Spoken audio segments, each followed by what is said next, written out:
Yeah, the Abrams tanks really fall the sort of top trumps of global tanks. Incredibly capable. They've been around since 1980, but they've got a turbine engine rather than a normal diesel engine, which is very, very thirsty of fuel, but it does mean it's very reliable. 62 tons, travels up to almost 50 miles an hour, $4 million a pop. But why are they late to the party? Because we were talking about tanks earlier on in the year. Part of that was because when there was the initial conversation about tanks for Ukraine, America did not want to paint this as an America versus Russia campaign. Now, the Brits stepped forward and said, we'll provide Challenger 2. Then there was pressure brought to bear. The Germans agreed that Leopard 2 could be deployed. And of course, that ended up to about 300 tanks that were eventually agreed. At that stage, America said, right, we will deploy 31 of these Abrams tanks. They've put some of them forward to Germany so that the Ukrainians could do some training on American training ranges in Germany. And we've just heard that 200 of those Ukrainians have now completed that training. And therefore, we're waiting for the first batch of these tanks. Apparently, it should be 10 of these tanks should arrive in Ukraine by the middle of September. And we expect the rest of the 31 to arrive by the end of the year. Oh, I see. Right.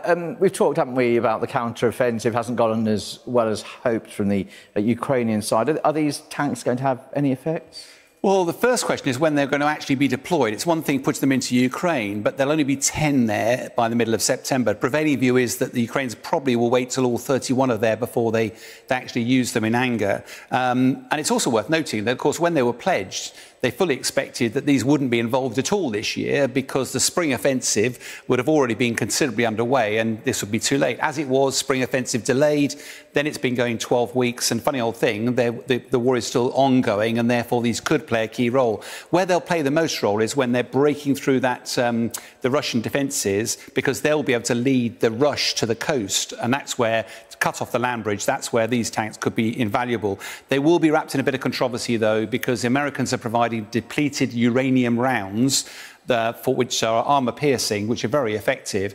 Now, inevitably, the Brits have also provided those rounds, but America does this on the back of providing cluster weapons to Ukraine. So I suspect there'll be a few headlines to follow. Yeah, I bet there will.